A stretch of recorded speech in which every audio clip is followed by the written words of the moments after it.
ఇప్పటంలో జరిగే సభకి ప్రిపేర్ అవుతా ఉంటే ఎక్కడో ఒంగోలు నుంచి ఒక మేస్త్రి వచ్చి ఆ రోజు ₹1,00,000 ఆర్థిక సాయం నాకు అందిస్తే పవన్ కళ్యాణ్ గారికి అందించండి జనసేన పార్టీ కోసం అంటే ఏం చేస్తారని నేను అడిగాను మిమ్మల్ని.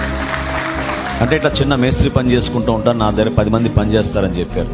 అది అయినాక తన కుటుంబ సభ్యులతో ఫోటో తీసుకుంటానని అడిగితే ఆ కుటుంబాలని చూసి నేను వాళ్ళిద్దరు బిడ్డల్ని చూసి ఆ డబ్బు ఆయనకి రిటర్న్ చేసి దయచేసి ఆ బిడ్డలను చదివించుకోవడానికి ఉపయోగించుకోండి నేను చెప్తాను పవన్ కళ్యాణ్ గారు మీ గురించి అంటే ఆయన అన్న మాట మనందరికీ స్ఫూర్తిదాయకం.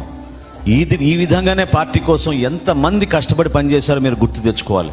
ఆయన అన్న మాట ఏంటంటే పార్టీ నా బిడ్డలతో సమానం సార్, అందుకోసం నేను ఈ డబ్బు ఇస్తున్నా అని చెప్పాడు.